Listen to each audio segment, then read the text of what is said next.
Bicara soal KTT G20, Joe Biden singgung Amerika kembali pimpin dunia.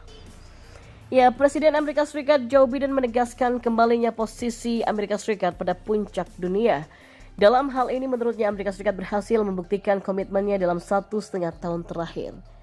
Pada perjalanan luar negeri pertama saya tahun lalu, saya mengatakan America was back at home, back at the table, and back to leading the world. Dalam 1,5 tahun terakhir, kata Biden, dalam sambutannya di Bali dikutip lewat kanal YouTube The White House pada Senin 14 November kemarin. Kami telah menunjukkan persis apa artinya itu. Amerika menjaga komitmennya, ujarnya. Dalam momentum perhelatan konferensi tingkat tinggi atau KTT G20 2022 tersebut, Biden juga menyampaikan menurutnya Amerika Serikat berhasil memperkuat kondisi dalam negerinya serta bekerja sama dengan para sekutunya dalam memberikan kontribusi nyata dalam membantu krisis dunia. Di masa krisis ini tidak ada satupun negara yang punya posisi lebih baik untuk membangun masa depan sesuai dengan keinginan selain United States of America, lanjut Biden. Tidak hanya itu, Biden juga mengungkapkan beberapa isu yang menjadi sorotannya dalam KTT G20. Beberapa di antaranya yakni krisis dunia yang salah satu pemicunya adalah agresi militer Rusia ke Ukraina. Ia juga bercerita tentang pertemuannya dengan Presiden China Xi Jinping di sela-sela perhelatan tersebut. Salah satunya yakni membahas seputar kondisi geopolitik China dengan Taiwan. Dan kita beralih ke informasi selanjutnya. Rangkuman perang Rusia versus Ukraina di hari ke-264. Semakin memanas, Rusia akan buat serangan baru di Donetsk. Ya, perang Rusia versus Ukraina kini memasuki hari ke-264.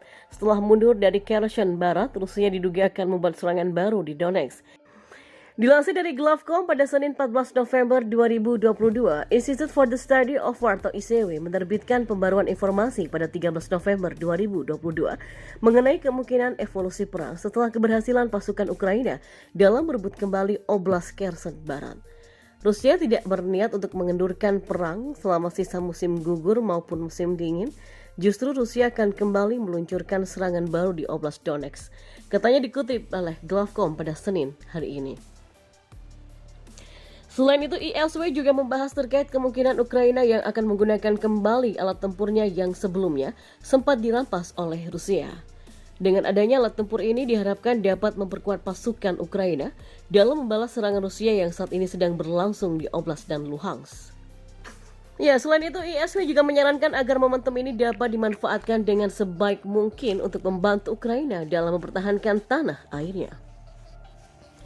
Ini bukan waktunya untuk memperlambat bantuan, tekanan, gencatan senjata ataupun negosiasi. Tetapi ini menjadi waktu yang tepat untuk membantu Ukraina. Ya, mengingat saat ini Ukraina dalam kondisi yang lebih menguntungkan daripada Rusia, sebut ICW. Para ahli percaya bahwa operasi ofensif Rusia di wilayah Donetsk akan meningkat dalam beberapa minggu mendatang. Hal ini dikarenakan prajurit tambahan Rusia telah tiba bersamaan dengan pasukan yang ditarik dari bagian barat Kherson.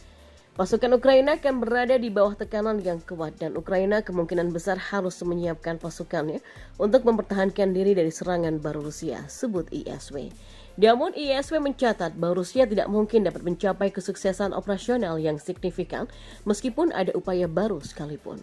Namun tidak menutup kemungkinan juga bahwa nantinya pasukan Rusia dapat menduduki Bakhmut, namun menurut ISW pihak Rusia perlu mengeluarkan biaya yang sangat besar. ISW mencatat bahwa personel militer Rusia yang baru saja dimobilisasi terlihat kurang siap, kurang perlengkapan dan terlihat enggan untuk bertempur. Ya, inilah rangkaian peristiwa perang Rusia versus Ukraina di hari ke-264. Sebelum meninggalkan Kherson, Rusia diduga menghancurkan infrastruktur utama milik Ukraina. Zelensky mengatakan bahwa pasukan Rusia menghancurkan infrastruktur utama di Ukraina sebelum meninggalkan Kherson. Pasukan Rusia menghancurkan semua infrastruktur penting seperti komunikasi, air panas, dan juga listrik. Zelensky juga mengatakan pihaknya telah menangani hampir 2.000 ranjau, kabel trip, dan juga peluru yang ditinggalkan oleh pasukan Rusia. Warga Ukraina pun memuji mundurnya Rusia. Di desa Pravidini dan juga di sini Hurivka yang sebelumnya diduduki di luar Kherson, penduduk setempat yang kembali ke rumah mereka memeluk pasukan militer dan tetangga mereka. Bahkan beberapa dari mereka tidak dapat menahan air mata karena merasa bahagia. Pelatihan militer Rusia akan kembali digelar.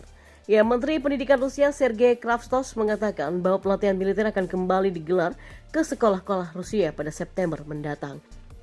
Menurut pembaruan terbaru oleh Kementerian Pertahanan Inggris, program ini didukung oleh Kementerian Pertahanan Rusia yang menyatakan bahwa tidak kurang dari 140 jam per tahun akademik harus dikhususkan untuk pelatihan ini. Terdapat kerusakan baru pada bendungan utama Nova Kakhovka. Ya, perusahaan citra satelit Amerika Serikat Maxar mengatakan bahwa terjadi kerusakan baru yang signifikan pada bendungan utama Nova Kakhovka di Ukraina Selatan. Hal ini dapat dilihat setelah penarikan Rusia dari Kherson yang lokasinya berada di dekat wilayah ini. Rusia mengatakan belum ada kesepakatan untuk memperpanjang kesepakatan yang memungkinkan Ukraina untuk mengekspor biji-bijian lewat Laut Hitam. Rusia kembali mengulangi desakannya pada akses tanpa hambatan ke pasar dunia untuk ekspor makanan dan pupuk. Ukraina mengupayakan kembali kehidupan normal di Kherson. Ya, Kepala Administrasi Negara Bagian Kherson mengatakan bahwa pihaknya sedang dalam mengupayakan pengembalian aktivitas ke kehidupan yang normal. Pembersihan ranjau jam malam telah diberlakukan serta pergerakan masuk dan keluar kota telah dibatasi. Pasukan pro-Rusia melakukan pertempuran yang jauh lebih keras di tempat lain. Ya, Presiden Ukraina mengatakan bahwa pasukan pro-Rusia melakukan pertempuran yang lebih keras di wilayah Donetsk Timur. Pertempuran sangat keras di Donetsk Timur dan itu sangat mengerikan, kata Zelensky. Ini benar-benar neraka. Ada pertempuran yang sangat sengit di sana setiap harinya. Tapi unit kami bertahan dengan berani. Mereka menahan tekanan mengerikan dari penjajah, menjaga garis pertahanan kami, sambungnya. Ukraina pun akan memutuskan waktu dan isi dari setiap kerangka negosiasi dengan Rusia. Menurut pembacaan pertemuan antara Menteri Luar Negeri Amerika Serikat Antony Blinken dengan Menteri Luar Negeri Ukraina Dmytro Kuleba pada KTT ASEAN di Kamboja di Phnom Penh, Ukraina akan memutuskan waktu dan isi dari setiap kerangka negosiasi dengan Rusia. Putin telah berdiskusi dengan Presiden Iran. Ya, Kremlin menyebutkan bahwa Presiden Rusia Vladimir Putin telah berbicara dengan Presiden Iran Ebrahim Raisi lewat telepon.